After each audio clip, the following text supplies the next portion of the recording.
13 sampai yang ke-14. Tuh, boleh tolong multimedia bagi Bapak Ibu yang pakai aplikasi YouTube jangan diganti. Kalau diganti sudah bubar semua Bapak Ibu ya. Keluaran 3 ayat 13 sampai yang ke-14.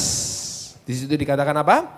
Lalu Musa berkata kepada Allah, "Tetapi apabila aku mendapatkan orang Israel dan berkata kepada mereka, Allah nenek moyangmu telah mengutus aku kepadamu, dan mereka bertanya kepadaku, bagaimana tentang apa? Namanya.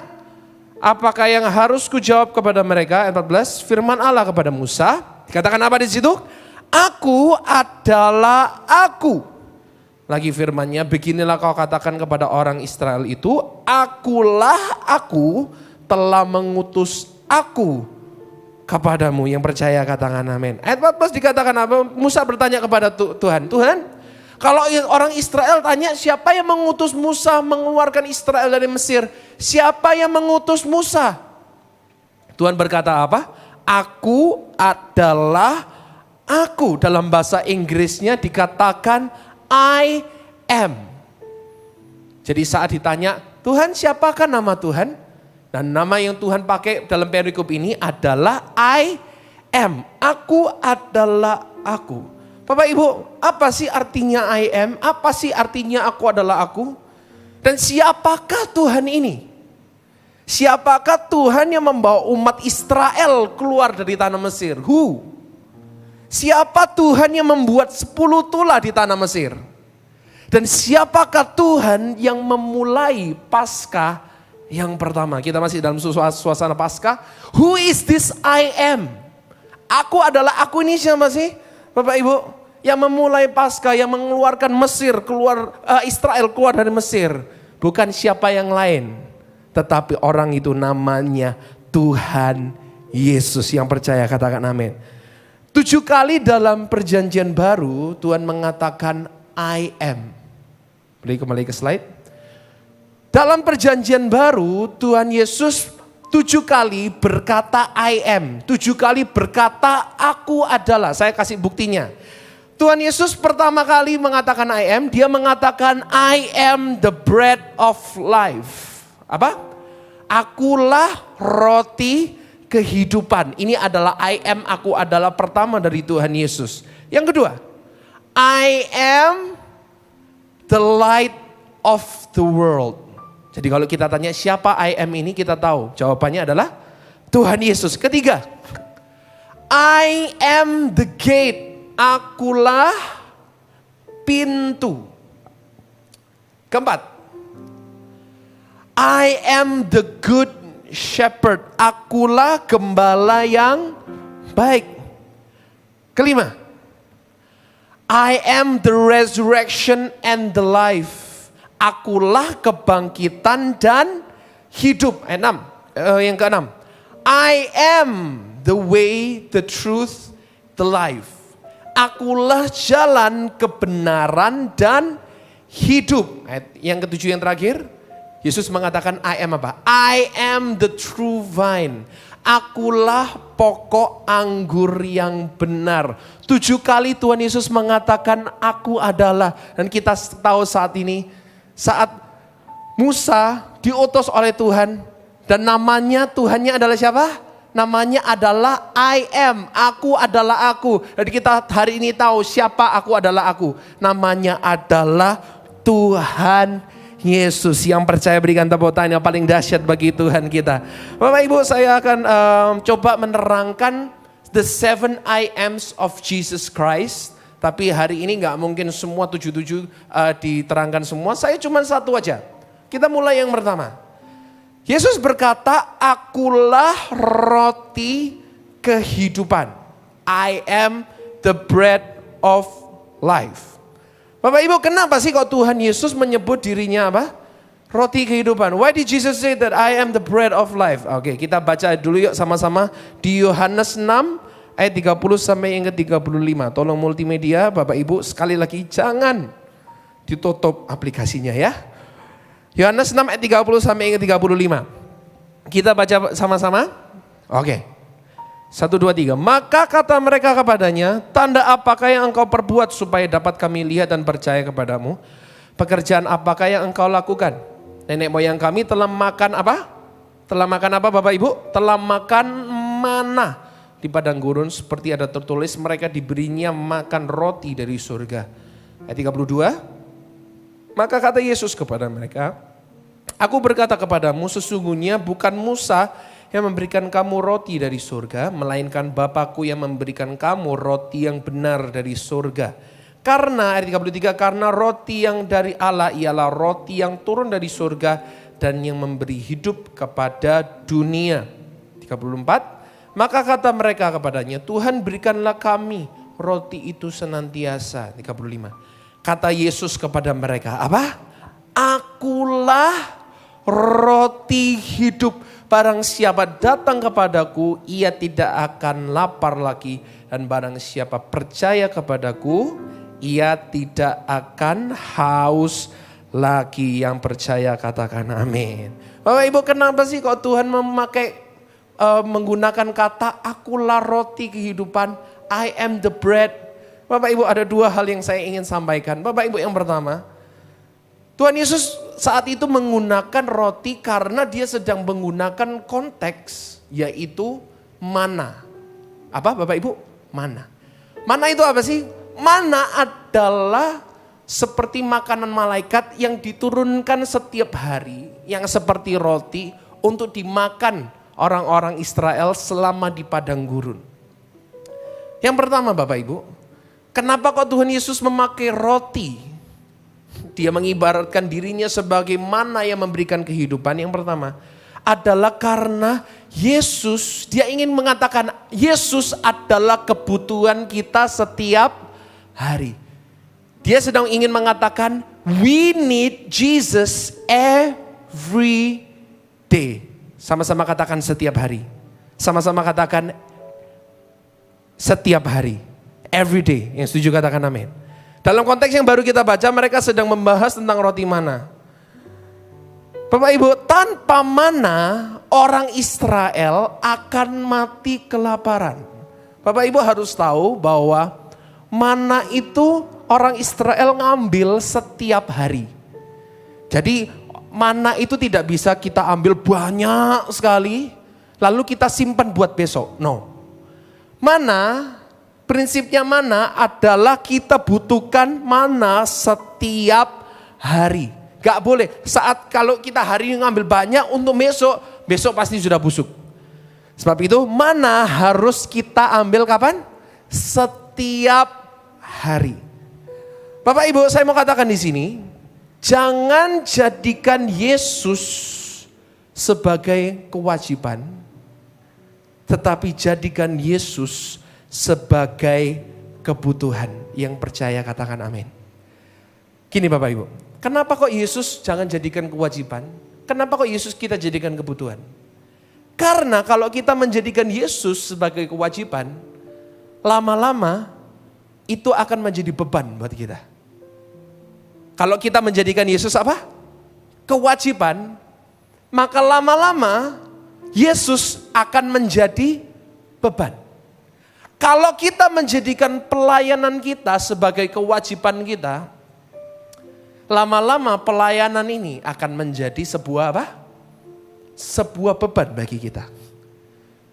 Kalau kita menjadikan berdoa, Bapak Ibu mungkin ini saya seperti khotbah kepada sekolah minggu, tetapi saya percayalah tidak ada hal sekolah minggu tentang berdoa.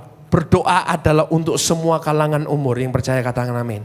Kalau Bapak Ibu menjadikan berdoa sebagai kewajiban, lama-lama doa akan menjadi beban.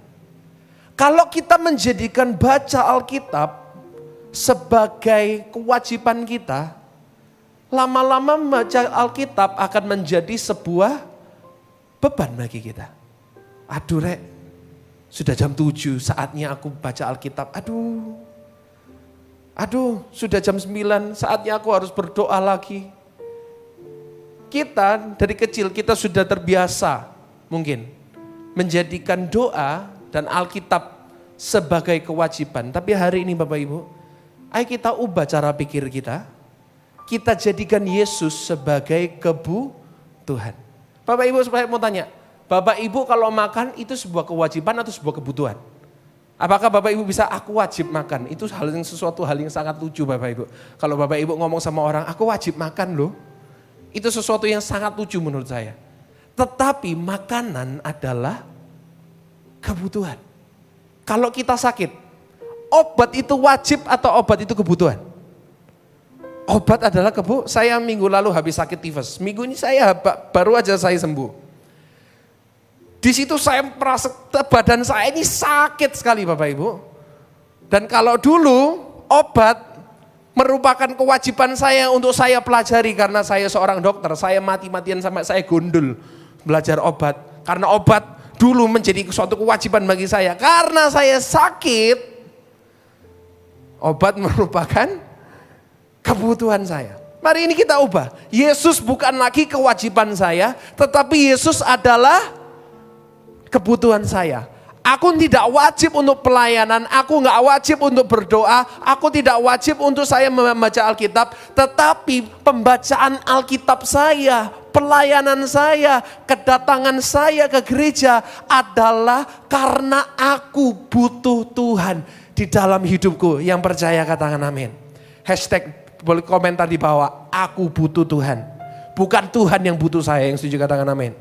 Bapak Ibu, ayo kita ubah cara pikir kita. Karena roti, Yesus berkata, akulah roti. Bukan karena Yesus gak ingin dia menjadi kewajiban bagi kita. Apalagi beban. Yesus ingin kita semua membutuhkan dia. Yang setuju katakan amin. Bapak Ibu, kapan terakhir kali kita menganggap Tuhan Yesus? Kapan terakhir kali kita menganggap firman dan doa sebagai sebuah kebutuhan? Bapak Ibu, mungkin Bapak Ibu ngomong kepada saya, Nyo, khotbahmu gak relevan Nyo. Khotbahmu kurang cocok. Karena kamu berkhotbah di hadapan orang-orang yang sudah bekerja, sudah gak zaman baca Alkitab Nyo. Nyo, kamu khotbah di depannya om tante, sudah gak zaman berdoa. Kamu ngomong tentang berdoa, baca Alkitab itu di depan anak-anak muda, di depan anak-anak kecil. Orang tua sudah gak perlu itu baca Alkitab. Bapak Ibu saya mau katakan, sampai kapanpun, sampai kita tua pun, baca Alkitab dan berdoa tetap relevan. Yang setuju katakan amin. Sampai kapanpun, baca dan Alkitab, Yesus tetap relevan. Baca Alkitab tetaplah sebuah kebutuhan kita. Yang setuju katakan amin. Bapak Ibu, sekali lagi saya mau katakan, kenapa kok Yesus menyebut dirinya sebagai roti? Sekali lagi, Yesus ingin kita menjadikan dia bukan sebagai kewajiban, bukan sebagai beban, tetapi kembali ke slide. Tetapi dia ingin kita menganggap dia sebagai sebuah kebutuhan. Ingat, mana harus kita ambil setiap hari? Bukan seminggu sekali, bukan 2 hari sekali. Ayo kita butuhkan Tuhan setiap hari. Bapak Ibu, saya perhatikan ya Bapak Ibu. Tuhan itu paling suka kalau kita memerlukan dia. Tuhan itu paling suka kalau kita membutuhkan dia.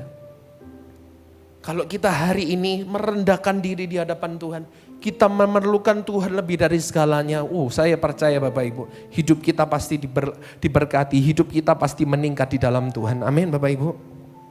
Yang pertama, kenapa kok Tuhan menyebut dirinya sebagai roti? Karena dia adalah kebutuhan, bukan kewajiban. Karena kalau Yesus menjadi kewajiban, lama-lama dia akan menjadi beban bagi kita. Tapi ubah cara kita pikir hari ini. We need Jesus more than everything. Amen. Kita memerlukan Yesus lebih dari segala-galanya. Yang setuju katakan amin. Dan yang kedua, kenapa kok Yesus mengibaratkan dirinya menggunakan kata roti? Yang kedua, karena roti adalah sesuatu yang harus dibagikan. Kita baca sama-sama di Markus 14 ayatnya 22. Markus 14 ayat yang ke-22. Dan ketika Yesus dan murid-muridnya sedang makan, Yesus mengambil roti, mengucap berkat, memecah-mecahkannya, lalu memberikannya kepada mereka dan berkata, apa? Ambillah, inilah tubuhku. Bapak Ibu, yang kedua, roti adalah sesuatu yang wajib, yang harus dibagikan. Sama-sama katakan, harus dibagikan. Yesus memberikan kita teladan bahwa hidup kita harus memberi kepada orang lain. Yang setuju katakan amin. Yesus memberikan kita teladan apa? Hidup kita harus memberi. Ya, inilah prinsip kerajaan Allah. Ini prinsip kerajaan Allah Bapak Ibu. Hanya dengan memberi kita akan semakin berbuah. Yang setuju katakan amin. Ini prinsip Tuhan. Hanya dengan apa? Memberi kita akan semakin berbuah. Yohanes 12 ayat 24 mengatakan apa? Yohanes 12 ayat 24. Aku berkata kepadamu, sesungguhnya jikalau biji gandum tidak jatuh ke dalam tanah dan mati, ia tetap satu biji saja. Tetapi jika ia mati, ia akan menghasilkan banyak buah. Bapak Ibu, ini prinsip kerajaan surga. Semakin kita hidup buat diri kita sendiri, kita akan tetap menjadi satu. Tetapi semakin kita banyak memberi, semakin hidup kita berikan kepada orang lain. Firman Tuhan berkata kita akan semakin berbuah. Kehidupan orang Kristen yang hanya untuk dirinya saja, your life is for yourself, untuk aku, dan untuk aku, hidupnya gak mungkin berbuah. Bapak Ibu saya catat di situ, manusia, kita terbentuk dari sel. Dari apa? Kalau Bapak Ibu punya anak pasti mereka tahu. What is the smallest unit of life? Apakah unit terkecil dari manusia adalah sel? Bapak Ibu, ada suatu prinsip sel yang gak mungkin dipungkiri oleh siapapun. Yaitu the only way to multiply is to divide. Satu-satunya cara supaya sel bisa semakin berkembang, sel bisa semakin besar, adalah sel harus membagi dirinya sendiri. Hanya dengan cara membagi, sel akan semakin berkembang. Bapak Ibu, kita adalah manusia yang terdiri dari sel. Ini adalah prinsip kerajaan surga. Semakin kita hidup serakah, semakin kita hidup tamak, semakin hidup kita untuk diri kita sendiri, bukan untuk orang lain, bukan untuk Tuhan. Hidup kita tidak mungkin berbuah.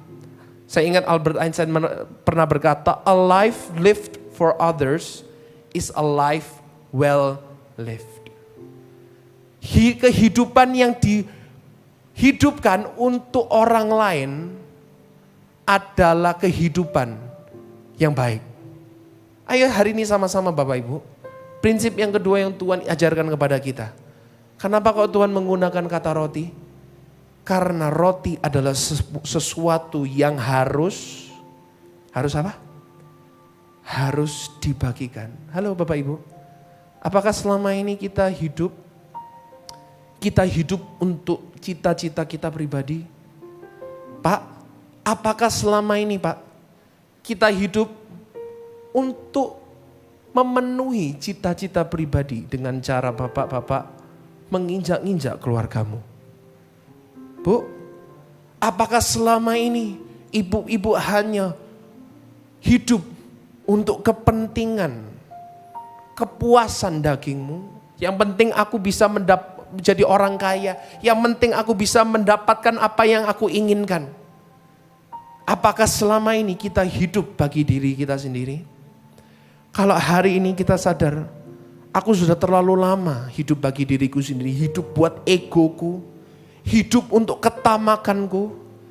Hari ini kita ikuti teladan Tuhan Yesus. Roti adalah sesuatu yang harus dibagikan.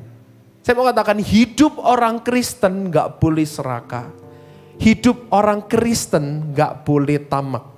Lukas 12:15. Jauhkan dirimu dari segala ketamakan. Baca sama-sama. Lukas 12:15.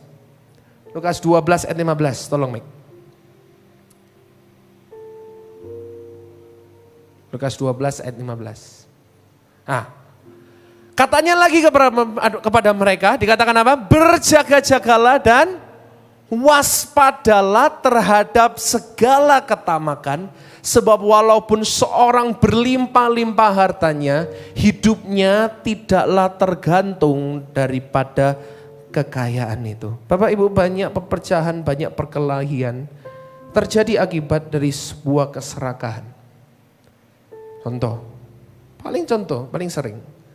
Saudara rebutan akibat warisan. Dulu saudara kandung, mereka they grow up together, they live together, mereka besar bersama, mereka hidup bersama, mereka rukun bersama. Suatu saat warisan dibagikan dan disitulah mereka putus hubungan karena serakah. Gereja pecah, ngapain? Rebutan uang. Dunia politik bunuh-bunuhan. Itu apa? Bapak Ibu, dunia politik adalah salah satu dunia yang paling kejam.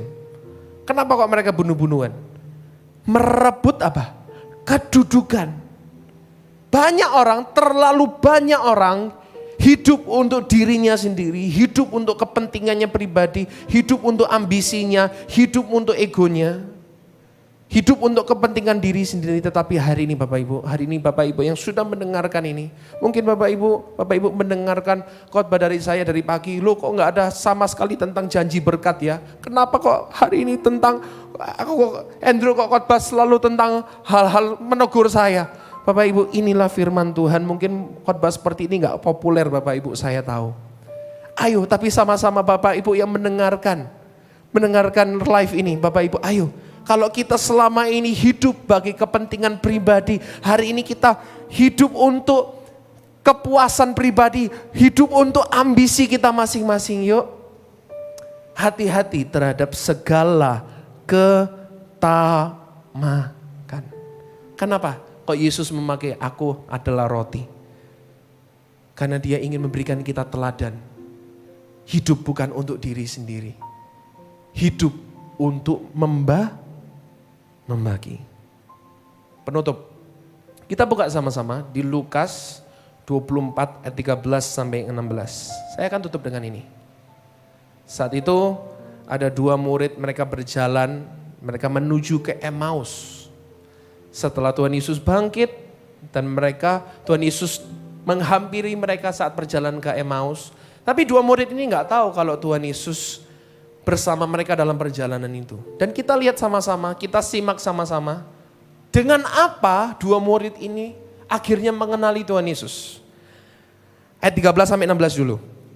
Dikatakan apa? Pada hari itu juga dua orang dari muridnya Yesus pergi ke sebuah kampung bernama Emmaus yang terletak kira-kira 7 mil jauhnya dari Yerusalem. Dan mereka bercakap-cakap tentang segala sesuatu yang telah terjadi.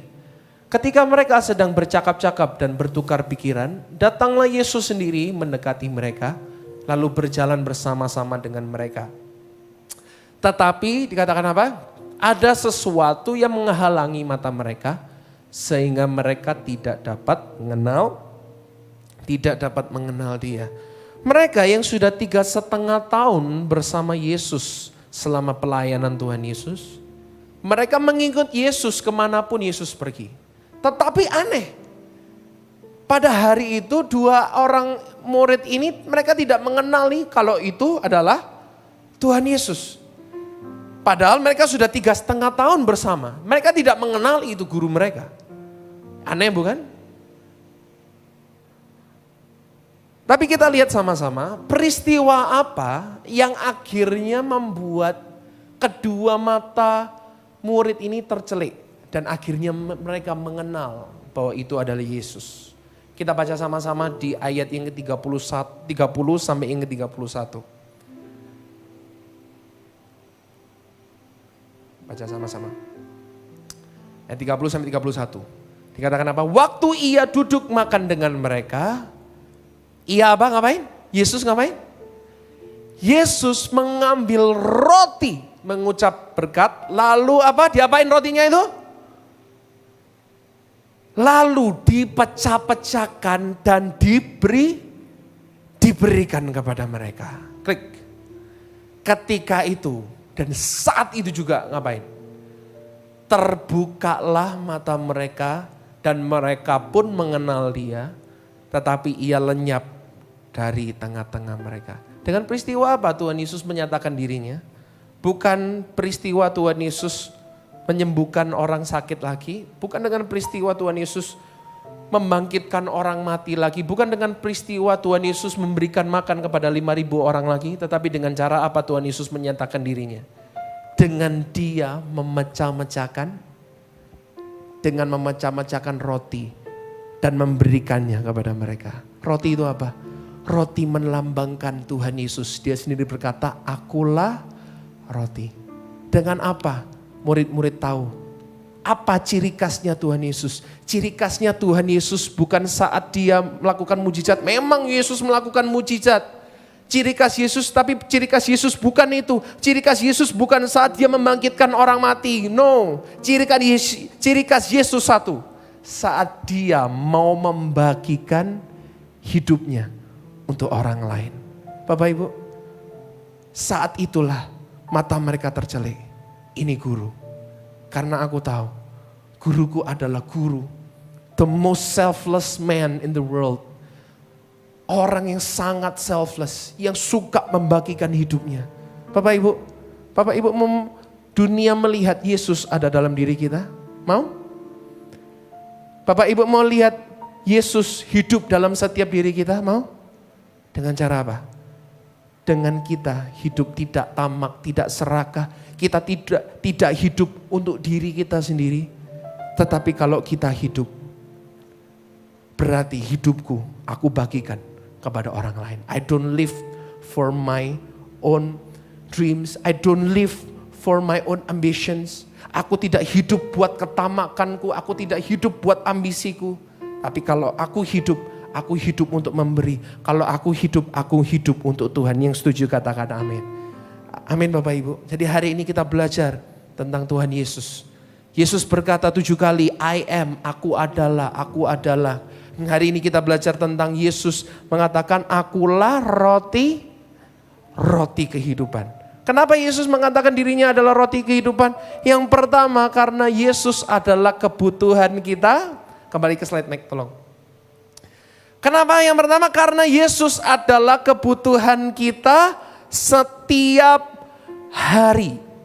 Ingat, tanpa mana dalam konteks itu mana, tanpa mana orang Israel pasti mati kelaparan. Ingat, mana tidak diambil seminggu sekali, tidak diambil dua hari sekali, mana diambil setiap hari. Jadi jangan jadikan Yesus kewajiban, jangan jadikan Yesus apalagi beban. Jadikan Yesus kebutuhan kita setiap hari. Kita gak mungkin mengatakan aku wajib makan, itu lucu Bapak Ibu ya. Aku wajib kalau kita sakit aku wajib minum obat. Enggak, aku butuh makan, aku butuh obat. Demikian Bapak Ibu, kita tahu hidup kita bukan siapa-siapa tanpa Yesus. Kita butuh Yesus setiap hari. Yang setuju katakan amin. Kalau hari ini Bapak Ibu selama masa karantina belum punya kebiasaan untuk Bapak Ibu membaca Alkitab secara pribadi. Bapak Ibu belum mempunyai kebiasaan untuk Bapak Ibu berdoa setiap hari. Ayo Bapak Ibu, selama masa karantina ini, ayo kita semakin hidup melekat kepada Tuhan. Kita semakin hidup dekat dengan Tuhan. Kita semakin hidup benar di hadapan Tuhan. Yang setuju katakan amin. Yang pertama, Yesus mengatakan akulah roti hidupan. Yang pertama, karena Yesus adalah kebutuhan kita setiap hari. Yang percaya katakan amin. Dan yang kedua, roti adalah sesuatu yang harus dibagikan. Ingat prinsip kerajaan Allah. Hanya dengan memberi, kita akan semakin berbuah. Kalau hari ini ada kita yang hidup bagi ambisi kita, ada kita yang hidup untuk kepentingan pribadi, ayo kita bagikan hidup kita. Kita hidup untuk Tuhan. Yang setuju katakan amin. Jangan hidup untuk ketamakan, jangan hidup untuk keserakahan Anda, tapi ayo kita sama-sama ikut kehendak Tuhan. Dengan cara apa murid-murid mengenali Tuhan Yesus sebagai guru mereka? Dengan apa mata mereka terbuka? Saat Yesus memecah-mecahkan roti dan membagikan kepada mereka. Bapak Ibu, hari ini firman Tuhan saya tidak perpanjang, tapi biarkan hari ini firman Tuhan boleh membenahi cara kita berpikir, membenahi cara kita hidup. Saya yakin kok Bapak Ibu, mungkin Bapak Ibu tune in ke channel kami, Bapak Ibu mengharapkan Bapak Ibu dikuatkan imannya. Bapak Ibu, saya percaya bahwa di musim ini Tuhan pegang kendali, yang setuju katakan amin. Di setiap musim Tuhan pasti pegang kendali. Kalau Tuhan sudah berjanji membawa kita melewati musim ini, kalau Tuhan sudah berjanji menyertai kita lewat setiap musim, percayalah Tuhan pasti membuat kita lewat. Bapak Ibu gak usah khawatir tentang itu full stop. Sekali Tuhan berjanji menyertai, dia pasti menyertai, full stop, titik. Sekali Tuhan berjanji dia akan menyediakan bagi kita pada musim kering ini, dia akan pasti menyediakan, titik, full stop, gak usah diperpanjang. Tapi Bapak Ibu, kewajiban kita selama masa karantina ini, ayo kita semakin hidup benar di hadapan Tuhan. Kewajiban kita apa? Kita semakin cari Tuhan setiap hari. Kewajiban kita apa? Semakin dekat kepada Tuhan. Amin. Kewajiban Tuhan apa? Kewajiban Tuhan menjamin hidup kita. Kewajiban Tuhan apa? Menjamin hidup kita melewati musim ini. Itu full stop, Tuhan pasti melakukan itu. Yang setuju katakan amin. Kalau Tuhan sudah berjanji tidak akan meninggalkan kita sebagai yatim piatu, full stop, itu tidak akan berubah. Tapi kewajiban kita apa? Jangan kita cuma setiap hari minta Bapak Ibu. Minta, menangis terus di hadapan Tuhan. Ayo sama-sama kita hidup benar di hadapan Tuhan. Ayo sama-sama kita berubah di hadapan Tuhan. Kalau hari ini Bapak Ibu belum punya kebiasaan cari Tuhan, ayo mulai hari ini cari Tuhan. Selesai nanti Bapak Ibu, satu sesi lagi Bapak Ibu mengikuti ibadah. Saya dorong Bapak Ibu, ayo kita punya jam doa kita masing-masing di hadapan Tuhan. Setelah hari ini lewat, mungkin Bapak Ibu sudah capek, sudah ikut dari pagi, ayo besok. Kita mempunyai jam doa kita masing-masing. Kita mempunyai jadwal kita membaca Alkitab. Bapak Ibu, sekali lagi saya mau katakan, kalau Bapak Ibu mengatakan Alkitab tidak relevan, Bapak Ibu saya mau katakan sampai kapanpun, sampai kiamat pun Alkitab tetap relevan. Sampai kiamat pun peringatan untuk membaca firman setiap hari akan tetap relevan. Yang setuju katakan amin. Sebab itu Bapak Ibu, ini kewajiban kita selama masa karantina ini. Ayo kita cari Yesus setiap hari, every day. Jangan biarkan hidupmu lewat tanpa Yesus ada di situ. Jangan biarkan harimu lewat tanpa engkau berjumpa dengan Tuhan. Jangan biarkan harimu lewat tanpa engkau membacakan firman Tuhan. Yang setuju di rumah katakan amin. Dan biarkan selama ini kalau kita hidup buat ego kita, ayo sama-sama kita berubah. Kita hidup buat Tuhan, kita hidup untuk orang lain. Saya percaya a life lived for others is a life well lived. Sekali lagi, kalau Tuhan sudah berjanji membuat kita lewat, full stop, Tuhan pasti membuat kita lewat. Kalau Tuhan sudah berjanji menyertai kita, full stop, Tuhan pasti menyertai kita. Tapi kewajiban kita hari ini apa? Kita semakin melekat kepada Tuhan. Ayo masa karantina ini saya mendorong semua jemaat, saya mendorong setiap orang yang saya kenal, ayo keluar dari karantina ini kita menjadi orang yang lebih diurapi Tuhan. Yang setuju katakan amin. Keluar dari masa karantina ini kita menjadi orang yang lebih benar. Keluar dari masa karantina ini kita menjadi orang yang lebih berkenan kepada Tuhan. Karena Bapak Ibu, menjadi orang yang berkenan kepada Tuhan itu lebih penting daripada berkat. Yang setuju katakan amin. Menjadi orang yang lebih dekat kepada Tuhan jauh lebih penting daripada kekayaan. Yang setuju katakan amin. Kenapa? Kalau kekayaan bisa dicari, kekayaan itu bisa kita bisa cari nanti. Tetapi untuk hidup, bisa hidup berkenan kepada Tuhan. Wah Bapak Ibu, menurut saya itu adalah the best reward of our life. Amin Bapak Ibu. Adalah bisa hidup dekat kepada Tuhan adalah mimpi setiap orang Kristen. Oleh sebab itu Bapak Ibu saya dorong. Mulai besok cari Tuhan setiap hari. Yang percaya katakan amin. Mungkin khotbah seperti ini gak populer, tetapi sekali-sekali harus.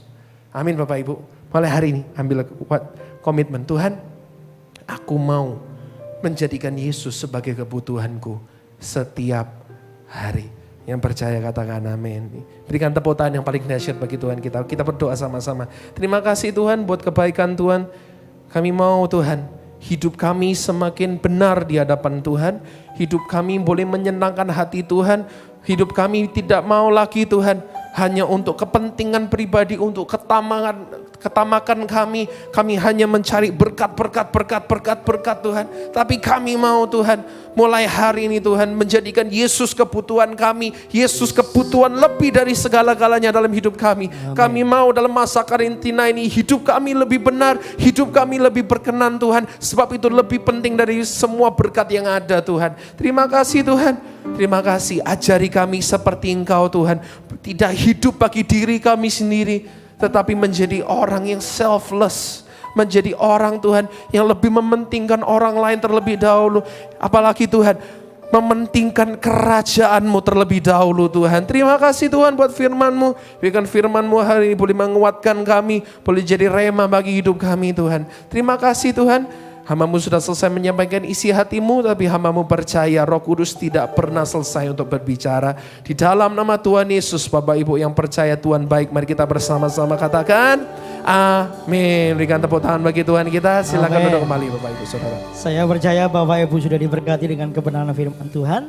Jikalau Bapak Ibu Saudara diberkati lewat firman kami, Bapak Ibu bisa menyalurkan berkat Saudara mempersembahkan persembahan di nomor rekening yang kita akan saksikan sama-sama di LCD.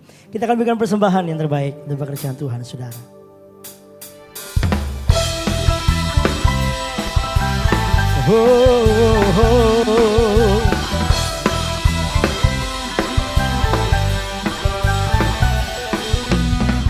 Tuhan Engkau hadir, kuasanya mengalir melawat setiap hati kami.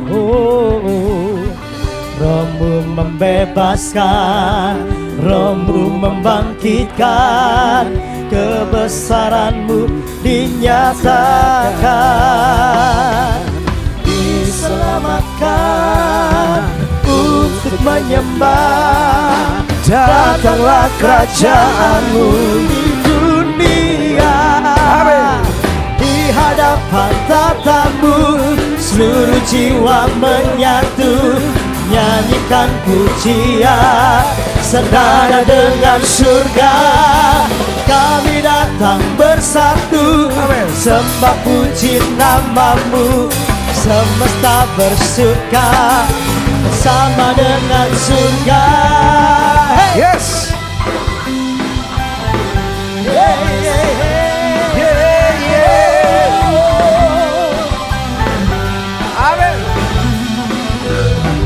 Tuhan Engkau hadir, kuasanya mengalir melawat setiap hati kami.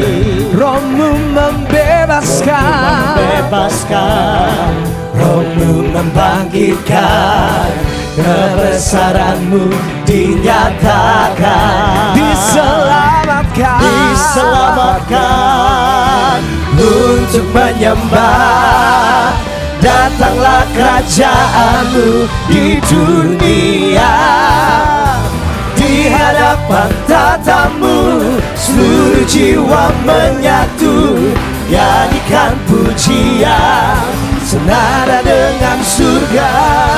Kami datang bersatu, sembah puji nama-Mu, semesta bersuka bersama dengan di hadapan tatamu seluruh jiwa menyatu, nyanyikan pujian senada dengan surga. Kami datang bersatu, sembah puji nama-Mu, semesta bersuka bersama dengan surga.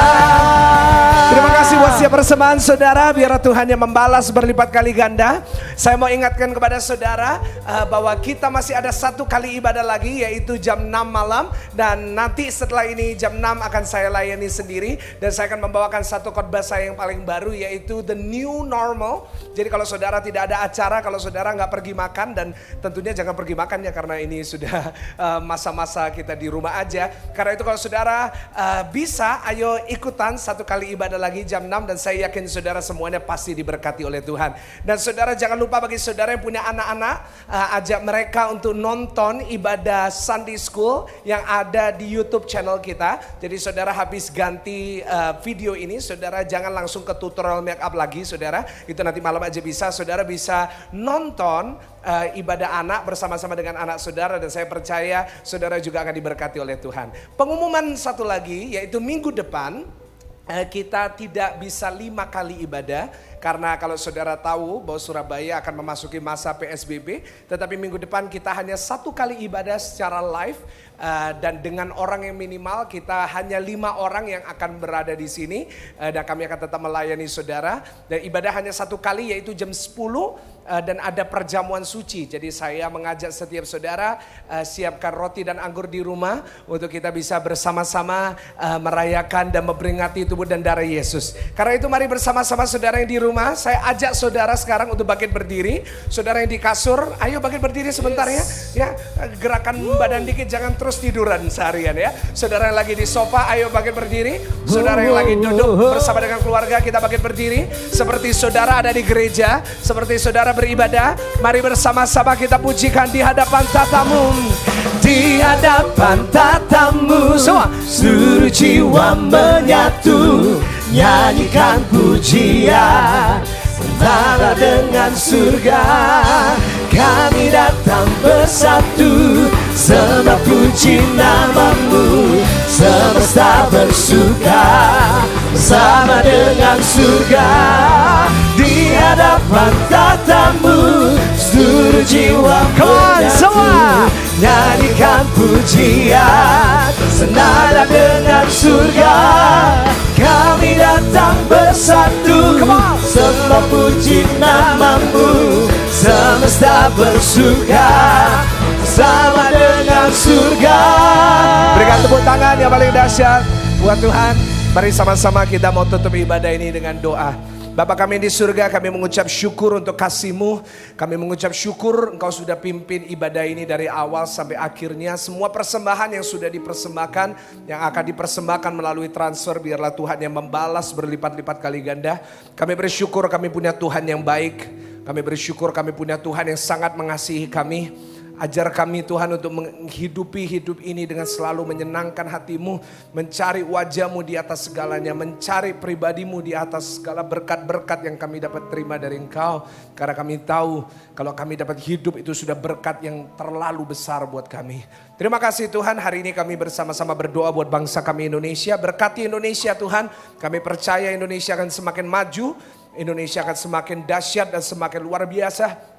Biar kami bisa bersama-sama bergandeng tangan untuk kami bisa mengalahkan COVID-19 ini. Kita bisa mengalahkan wabah ini. Dan kami akan bangkit menjadi bangsa yang luar biasa. Dan kami berdoa buat setiap pasien-pasien, setiap korban-korban yang terkena dari COVID-19 ini. Biarlah Tuhan yang melindungi, biarlah Tuhan yang berbelas kasihan atas mereka. Dan kami berdoa buat setiap dokter-dokter dan setiap perawat yang di luar sana yang sedang menghadapi dan sedang merawat setiap pasien ini. Biarlah Tuhan Engkau memberikan mereka hikmat. Biar Engkau melindungi mereka. Terima kasih Tuhan, kami berdoa buat gereja-gereja di seluruh dunia. Pakai kami sebagai gereja Tuhan, sebagai satu tubuh Kristus. Untuk kami bisa memberitakan tentang kabar baik di tengah kabar-kabar yang buruk ini. Biar kami membawa Yesus ke setiap rumah. Biar urapan-Mu dapat mengalir melewati setiap network, setiap jaringan-jaringan yang ada di udara. Biarlah kami pakai ini untuk memberitakan tentang Yesus. Memberikan berita pengharapan, memberitakan berita keselamatan bagi setiap mereka yang membutuhkan.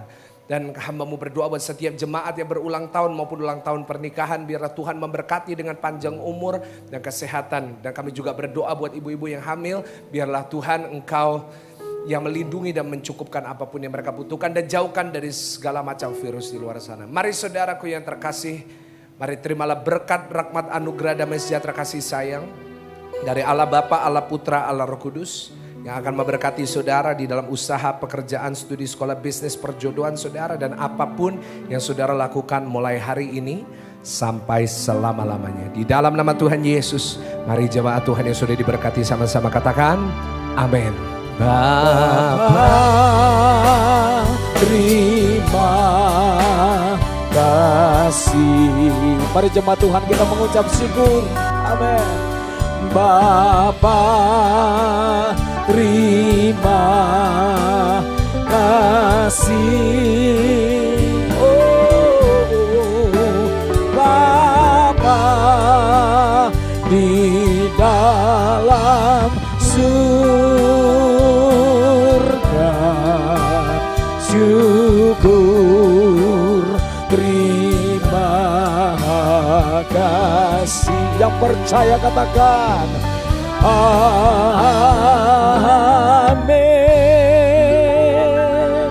Selamat hari Minggu Tuhan Yesus.